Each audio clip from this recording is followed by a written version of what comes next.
Welcome, everyone. Happy Friday. Thank you for joining our Tech Talk this Friday. And today we have one of our graduates, Christopher Carter, and they're going to talk about how to grow and stay current as a software engineer after graduation from your boot camp. So thank you for being here and take it away.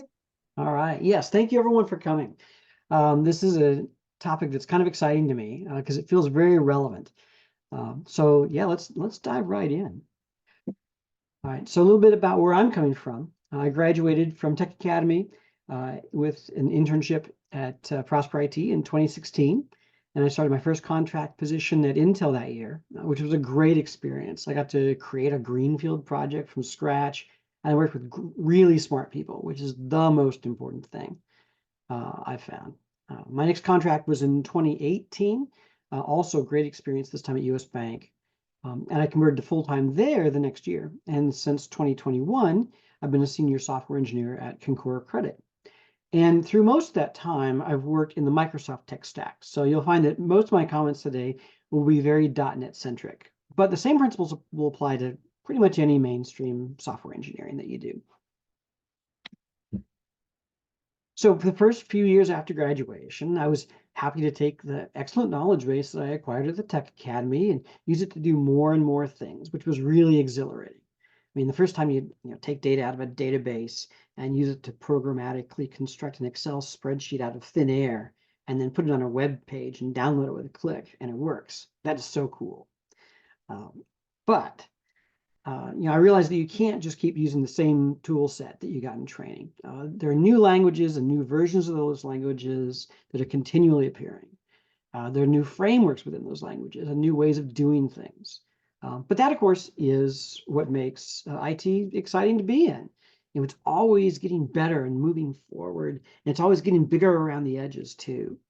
Everything that makes it hard to keep up also is what makes it really worthwhile to be in. So let me give you some examples of the problem. As I said, I work primarily in C# and .NET, and just look what's happened in that world since I graduated in 2016, which was actually a very auspicious year to get into software engineering, as you'll see. And it's the busy slide, but of course that's the whole point, right?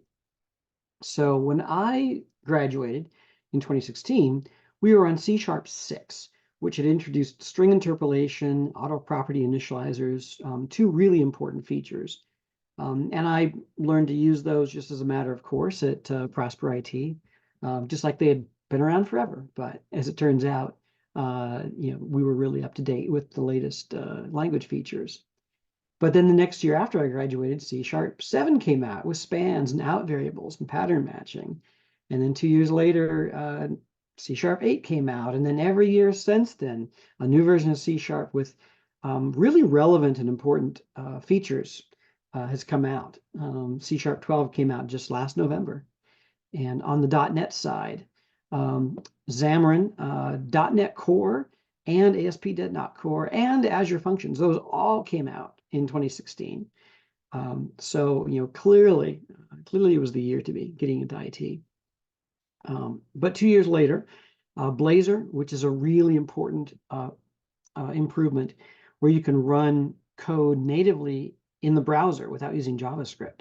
That came out, and there was a nice presentation called the Blazor Roadshow that introduced that, that I saw as part of my PadNug professional group.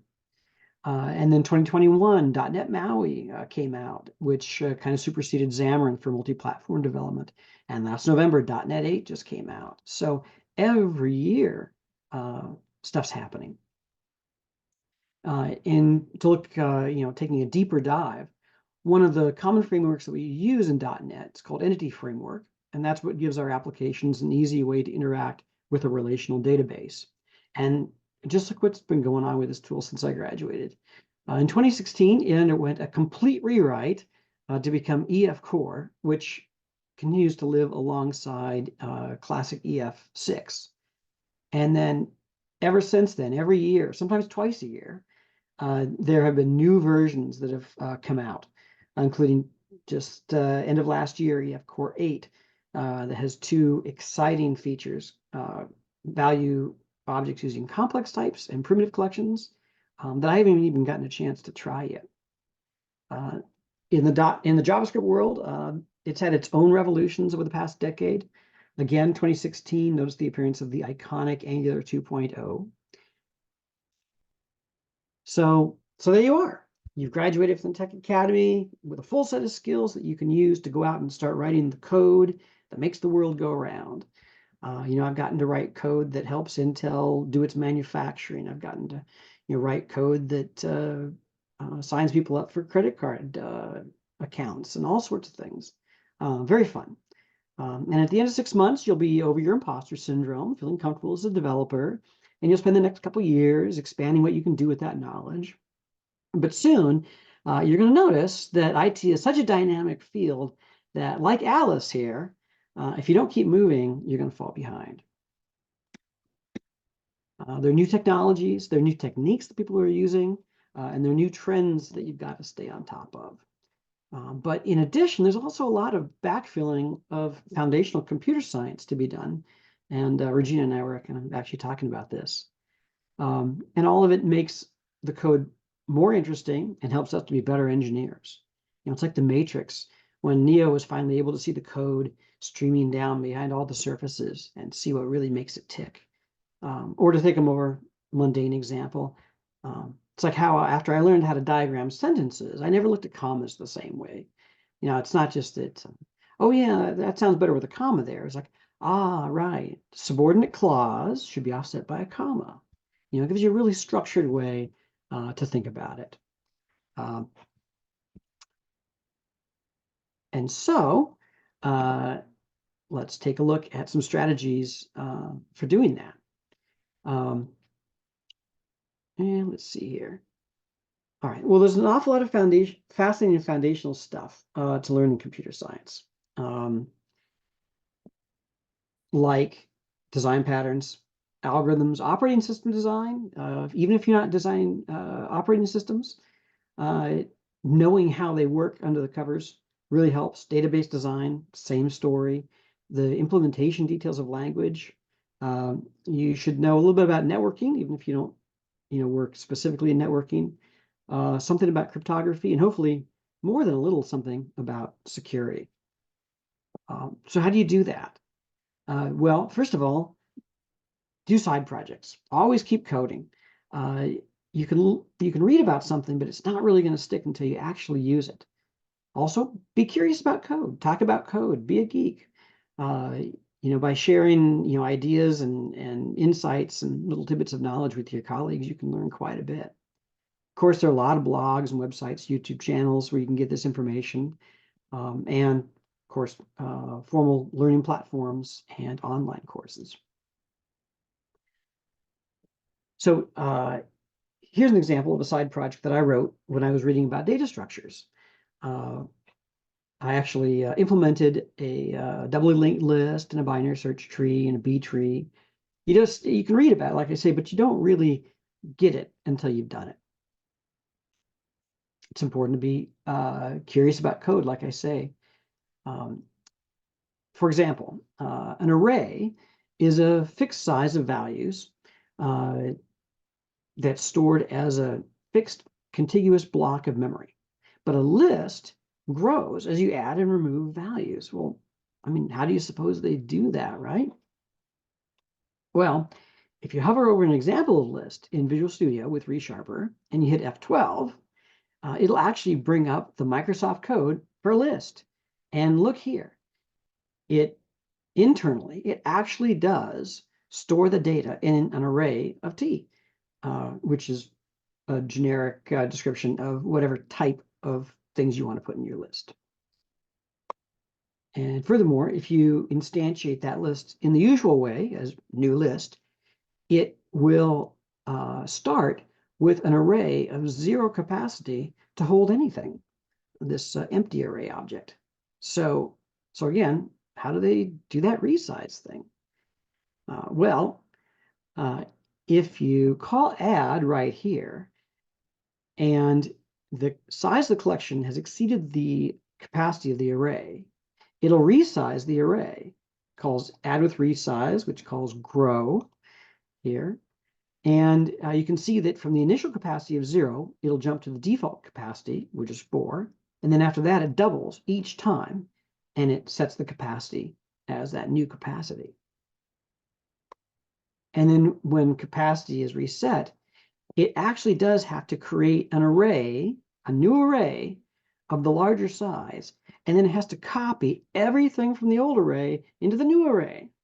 And so if you had a collection of 128 items that you wanted to put in a list, it would start with a capacity of 0 and then go to 4, 8, 16, 32, 64, 128. It would go through 6 iterations of creating and copying. So under the hood, list is a pretty busy bee, but it's kind of inefficient too.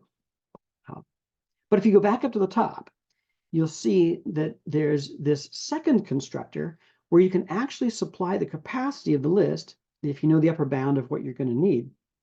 And it will create the backing array with that capacity right from the very beginning, bypassing all of the cycles of copying.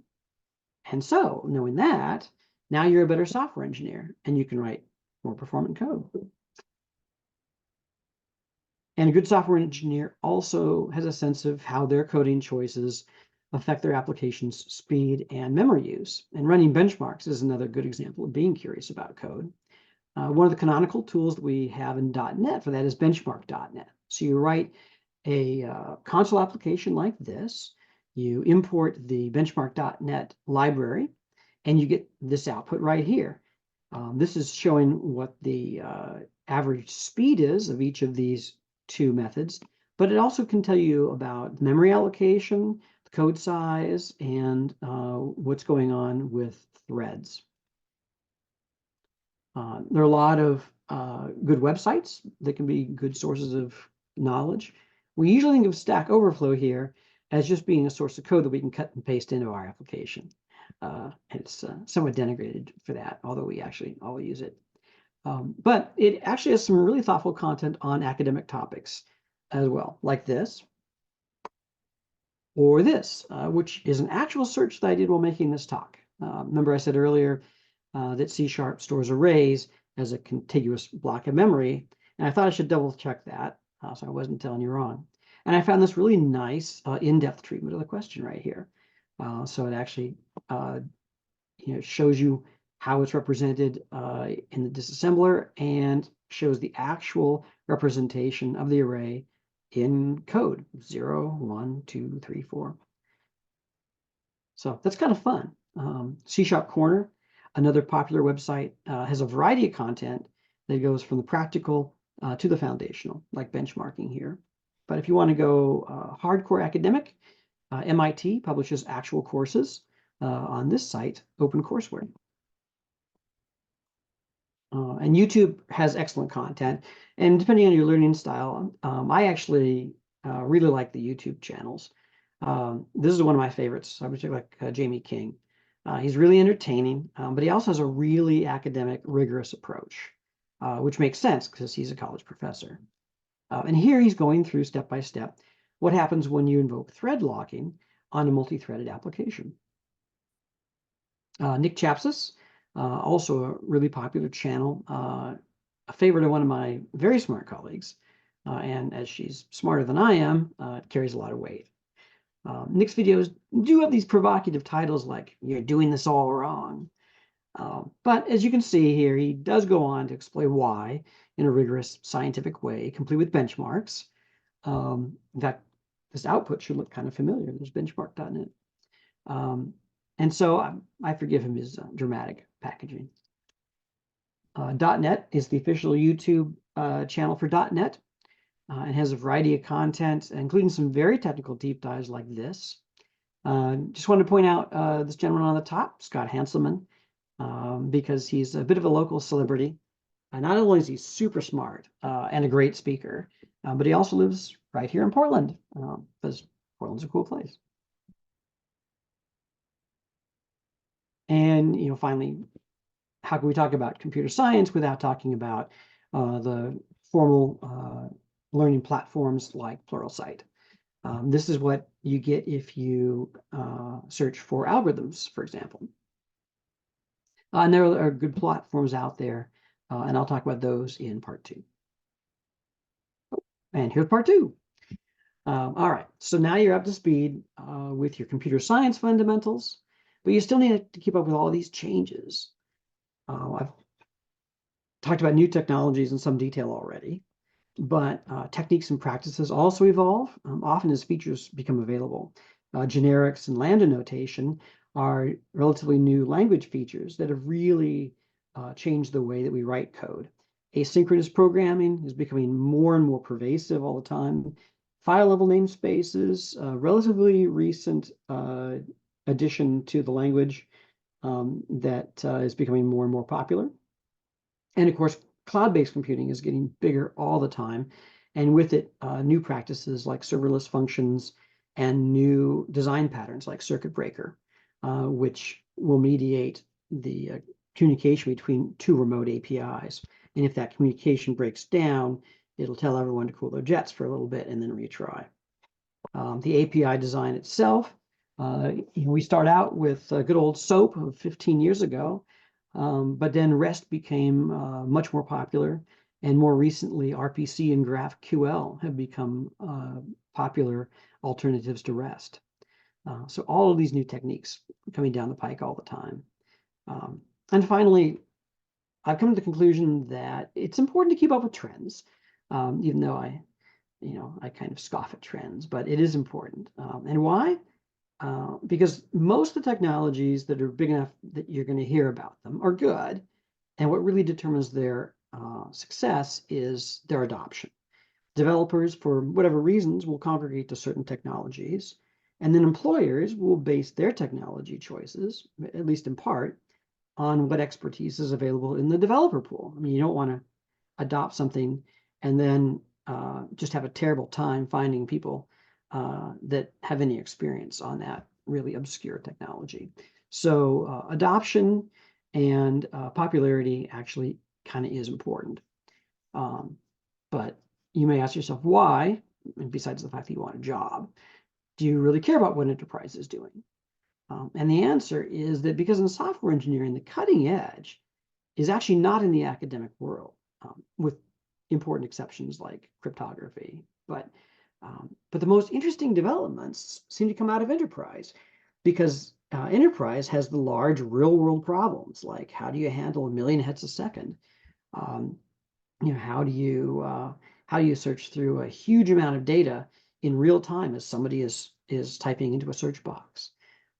And it also has the academic resources to tackle those problems. So, for example, we talked about web design, right? If you want to work in front-end development, it's almost impossible to do that without having some expertise in a library that's really revolutionized the way we design UIs to be responsive to different screen sizes, like phones. And it's also defined a whole visual style that continues to influence the industry. And that library is Bootstrap, which was not a graduate thesis. It came out of Twitter. So trends and what's popular in industry is important. Here's an example, and also a pretty good example of why you need to really focus on your own ecosystem. So I talked about Entity Framework as an ORM, an object relational mapper. If you look on StackShare, which is 1 million developers sharing their public stacks, favorite tools, device, and opinions on thousands of technologies, it has a really nice and quantified ranking of the popularity of different ORMs, with Hibernate being on top and Entity Framework Core being in number 6. But if you're in the .NET Enterprise world, then it's actually much different. Entity Framework Core has actually become the most popular ORM in use, followed by NHibernate and Dapper. So you have to kind of tailor what you're studying to what your field is. Right. So what are the strategies for staying current? Here are my strategies. It was always side projects is vitally important. It's also really important to be active in developer communities, whether that's just geeking out with a couple smart colleagues or being part of a larger professional organization. Really, really important. So I'll go through each one of these bullet points, starting with side projects. So Doing is key to retention. You can read about it, but if you don't do something with it in practice, it's just going to evaporate, right? And side projects allow you to explore ideas and technologies which aren't applicable to your daily work. This hopefully, hopefully what you're doing on a day-to-day basis at work is really compelling and interesting and cutting edge, but you're not going to be touching everything. And so going home and working on a side project is a way you can do that. And whenever I do a side project, I try to put in things like Blazor, which we're not using at work, but that I want to become more familiar with. And they help you to keep sharp. Most of my work is in the back end, writing APIs, and so I don't get to do a lot of front end work.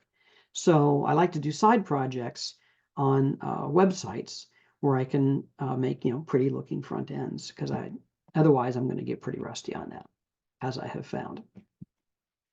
And you never know when there's one of these side projects might take off and get you a little extra income. As I said before, developer communities, a key part of staying current, whether that's networking with colleagues and mentors. There are also online forums like Reddit. There are a lot of local meetups. Padnug for the .NET crowd, the Portland Python user group for Python, PDX Web and Design for web development. And then on a really large scale, there are conferences. So Padnug is the group that I'm most active in. And we have a variety of events from large presentations in the Intel auditorium, like you see here, to weekly bar hops. And it's a lot of fun. I've also learned a ton from just rapping with smart colleagues, but on the other end of the spectrum, there are opportunities to get together with thousands of people to hear about and try the very latest. The annual Microsoft Build Conference is the really big example from the .NET world. It's not really cheap, as you see, although there are a lot of good local forums that are more economical, like this one here. Industry publications also give you the sort of official word on what's new. Code is the official .NET periodical, and it comes out both in print and online versions. I didn't even notice when I screenshotted this, but again, it's talking about benchmark.net. It's popping up everywhere. And .NET is the official .NET YouTube channel. And this comes from the keynote lecture from the latest .NET Conf, which unveiled .NET version 8. And there are hours of content from this conference. So you could take a week and just watch videos after the conference every year. And of course, you'll be reading the official language documentation and the library documentation from time to time. Just keep an eye out for what's new and what's changed from the last time you looked at it. See, this site is really, really helpful looking at official documentation. It goes through what is new in each version of .NET. .NET 8 most recently. It even has the .NET 9 preview, but also you can look and see what came out in 7 and 6 and 5, and it breaks it down to all these subtopics. How has the runtime changed? How has the C# language specification changed? What's new in EF Core? And so that is actually really worth reading at least once a year when the new versions come out. And if you prefer video, there's some great options out there. In the C# world, .NET is a great YouTube channel. Scott Hanselman has his own podcast called Hansel Minutes. If you like blogs, Julie Lerman has the Data Farm. And options also exist in the Python universe, like Planet Python. And I promised I would talk more about online courses and formal learning platforms.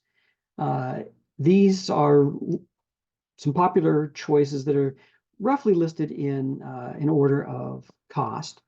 Now, the ones that I've used most are LinkedIn Learning and Pluralsight, but I don't know if I can really recommend any over the others. It kind of depends on specifically what you're looking at and what style you like. And certifications. I've not really been convinced that certifications have improved my marketability, to say the truth. But I have personally gotten a lot out of studying for them. And as you can see, most recently, I took the AZ 900 Azure Fundamentals exam. Uh, and for that, Microsoft has extensive, and by which I mean hours of study materials that you can go over. Um, and I used Microsoft video courses and their text course, and then also the Pluralsight course to study for this. And they were all very complimentary. I definitely learned different things from each one. Um, and then finally, I learned a surprising amount from job hunting and interviewing. And that's especially true when I was a contractor and going through the process every 12 to 18 months, which makes me think that, maintaining that mindset of looking for a job is really useful to keep up with trends. Look at job postings. Recruiters are always going to be contacting you.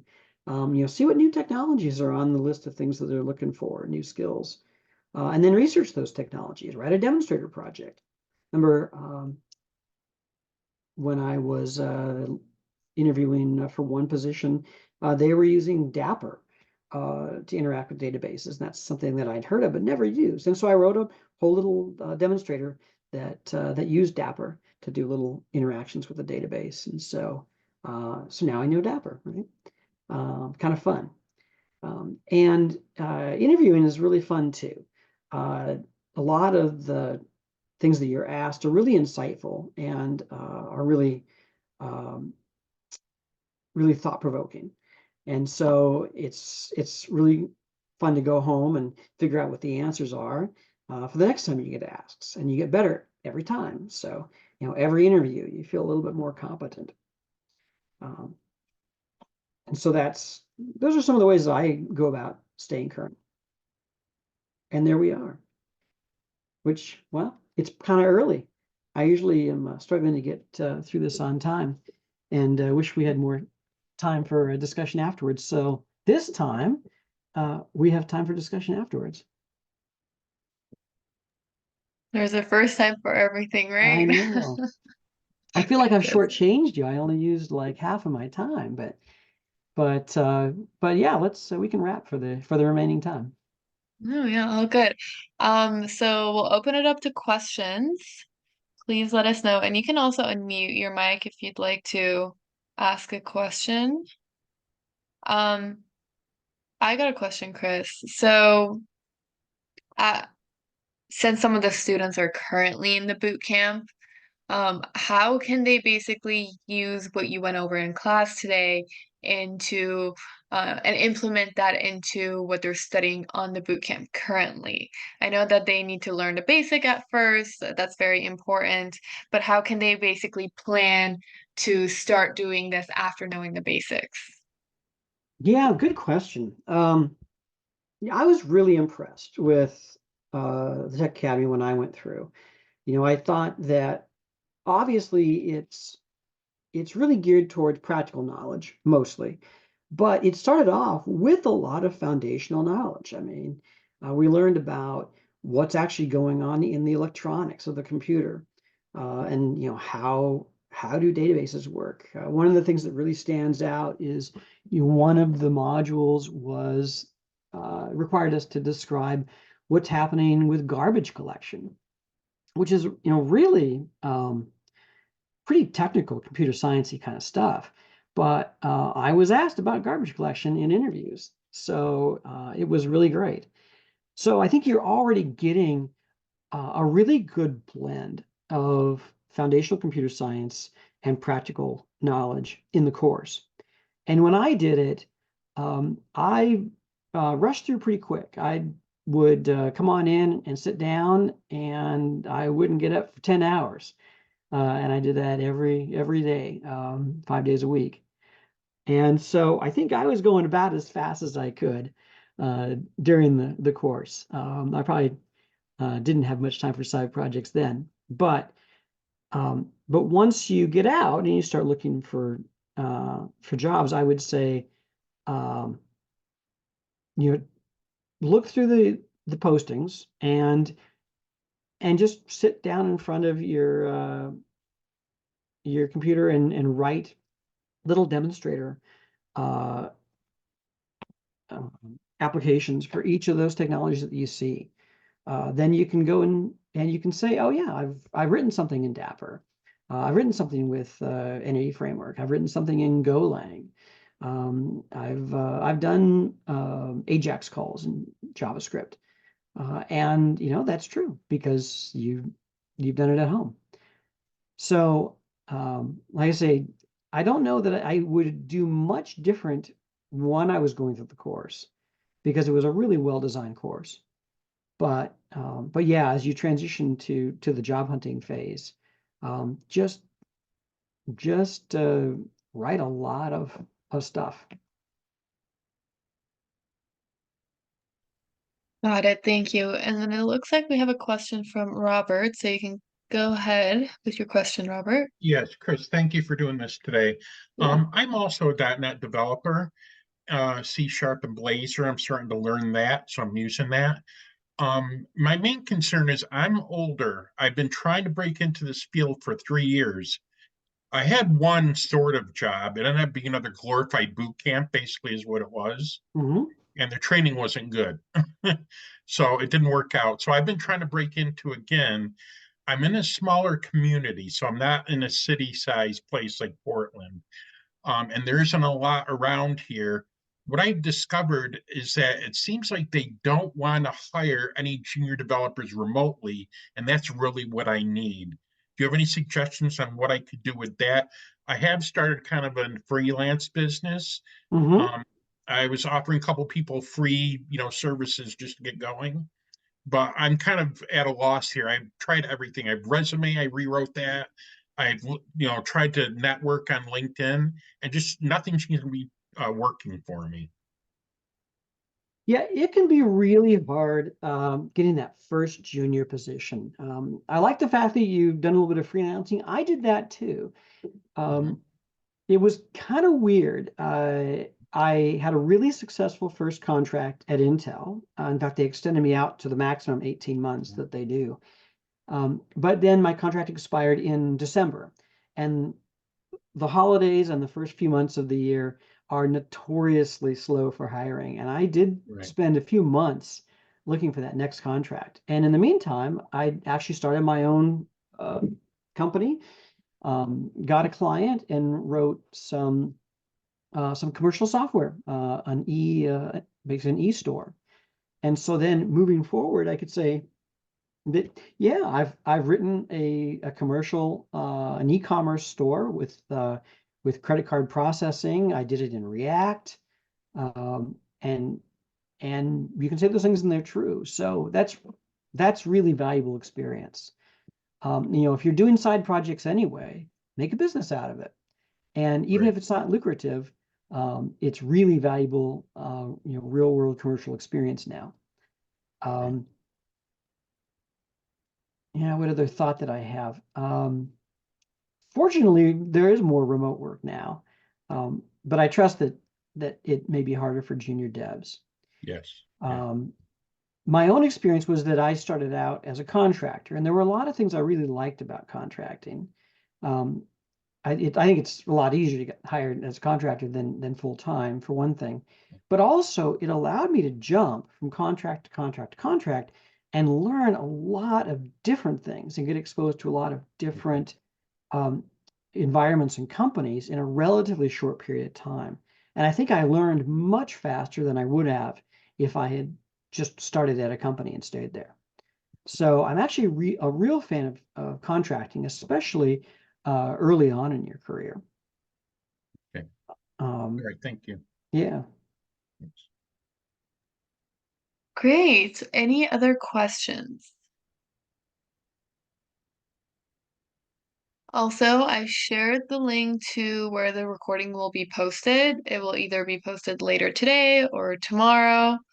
Um, Also, I am going to share Chris's LinkedIn with you in case you guys want to connect and have further questions.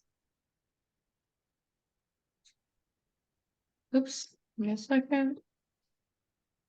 There we go. Fast meeting. All right. Also, we do have future events. As you know, our co-founder, Eric Rose, has been hosting some of these events. So if you'd like to attend future events, you can check out our meetup schedule here. The next event that he is hosting will be on May 3rd, and he's going to basically show how to create a game with Python. He's actually going to share how to create blackjack. So it'll definitely be very informative. Definitely join us. Any final thoughts, Chris? No, but like I say, if people have more questions, I'm happy to stick around. I wanted Yeah, to leave let more us. time for questions and answers. I I didn't agree. necessarily want to leave this much time, but I agree. I have one if y'all want to answer one more, if that's no trouble. absolutely. We got 20 minutes still. Okay.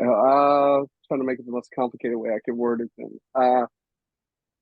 So I am breaking into the tech field, and I am currently going through a boot camp myself with Triple 10, and I'm not so much concerned with ways to stay into tech, but more so, what are some ways to help break into it?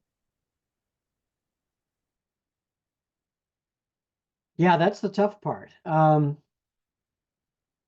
mean, the hard part is when you're first breaking into it, you don't really have very much experience and not much you can point to. And as I was saying earlier, I think that that's where you can, to some extent, create your own experience. That's what my thought process was when I started Proficiat. I said, well, if I'm putting in 16-hour days, when I was job hunting, I'd get up and wander down with my coffee and just start doing projects and then get up and go to bed. And as long as I'm doing that, I might as well do it under under the flag of a real company. And in fact, I did get some paying clients. So, even if it's just your own side projects, I think the ability to say, in an interview, uh, yeah, I've done that. I've written an application using that, and you might even link to it in your GitHub. And eventually, because people do sometimes want to get your GitHub links, eventually you're going to have a pretty impressive looking GitHub, even if they're all side projects, and people are going to see that you're a serious programmer and you write good code, and that may help. But I was really fortunate in that well, actually, it's kind of a fun story.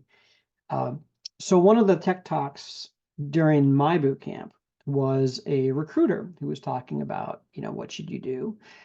And we had our job placement course, which I think you probably still do.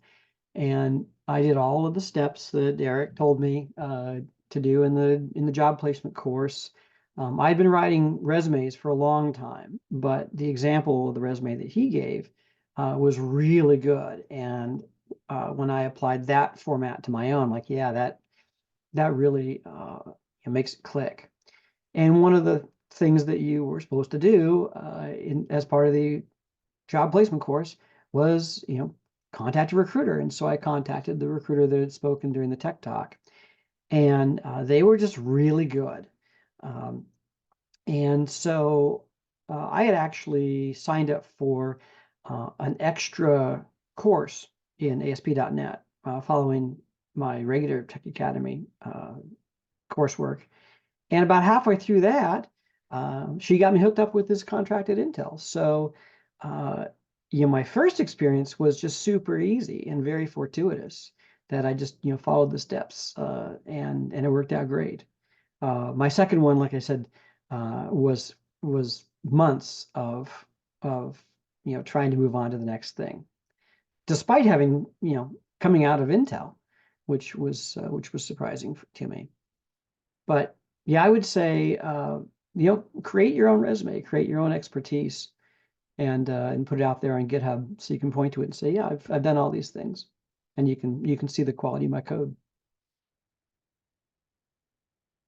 Anyway, you cut it though. I think that the first position is just really hard. Yeah, definitely. Breaking into the field can be the most difficult part after actually learning all the code. Yeah. Great. And as Chris mentioned, you can always use like tools like AI to improve your resume. And we do have some videos like that on our YouTube channel. So if you guys ever need to check it out, alongside with the things we teach on our job placement bootcamp, you can use basically everything to your advantage to make sure, um, you are catching people's, especially recruiters. So you can continue with interviews and hopefully land your first tech job. Yeah, and enjoy interviews. That second time when I would, it took a while getting that second contract. Uh, you go through a period where you're just putting in a lot of resumes, and the interviews haven't started to come in yet. But after a while, the end of the pipeline catches up with you. And yeah, I was doing like a couple interviews a week for a while, and they were all kind of fun. So you get past the point where they're stressful, and you look forward to finding out about the company. It becomes much more of a two-way street. So yeah, do a lot of side projects, do a lot of interviewing. Yeah, they can be very tedious, but they're also really informative because not only will you learn something about yourself after each interview, it will also help you improve for your next interview. And also, yeah, you're right. Learn more about the person who's trying to hire you. It is important to, get into a role that you actually are inspired to work for that company, or it might not work at the end. All right. Any other questions? I have a question. Go for it. So I kind of wanted to ask about for you talked about for ways you can grow are like with your side projects, doing online courses, newsletters, things like that.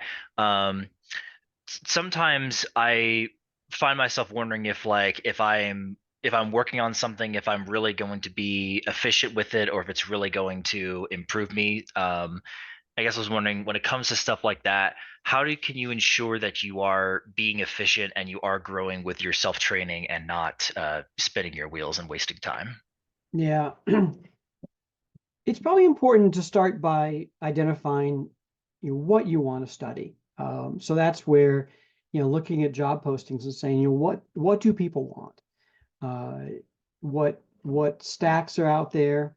And one little tidbit I got from recruiters, and I think it's true, is that companies would like to see you be focused in one technology stack. One of the questions I had early on is, I've done work in C#. Should I also develop some expertise in Java? And the answer was no, they'd actually rather see you be one or the other. They don't want you to be the jack of all trades. If their stack is C#, they want somebody who really has concentrated on the C# stack. If they're a Java house, then they really want a Java developer. It doesn't do much good to them for you to have all of these different skills. So yeah, figure out what kind of specialization you're going to want. If you like things like the financial industry, which is kind of where I ended up, then you probably want to be a .NET developer. If you want to be scientifically oriented or into big data, probably Python, for example. So the sort of work that you want to do will tend to gravitate towards different technology stacks. So that's the first step, I think, is narrow yourself down to a technology stack, and then look at job postings and other trends to see what specific technologies within that stack are really big. One of the things that was so hard back in the day was figuring out, do I want to concentrate on Angular or React or Vue? Because they were all coming out and they were all popular. But pick one and get really good at it. And then yeah, just keep going through the courses. I remember I went through a lot of half-day long courses on LinkedIn Learning. So the advanced C# or the advanced database design courses. And that was really helpful and gave me a lot of confidence. Thank you. Yeah. Great. Thank you for answering that, Chris. We have time for more questions, so please feel free to ask.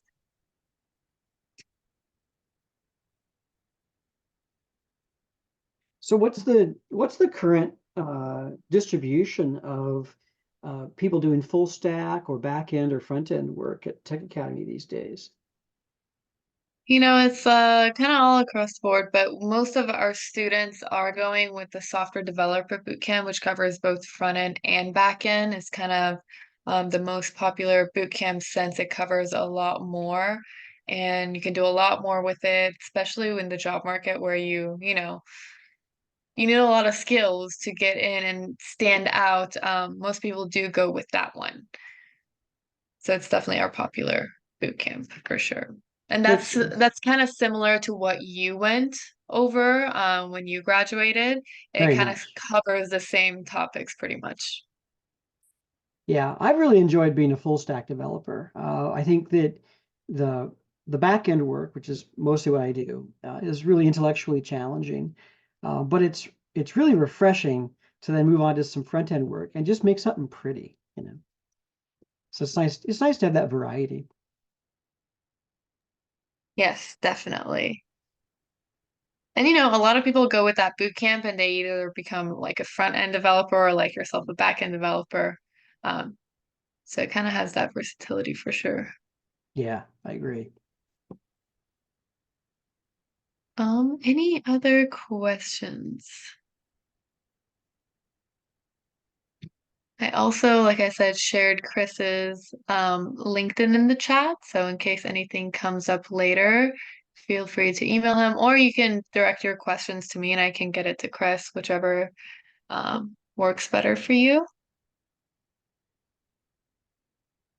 And I did share the link in the chat for where the recording will be posted. It is on our YouTube channel under the Tech Talk playlist, and that's where all the future recordings will go into it and all the previous Tech Talks we've had, in case you guys were wondering.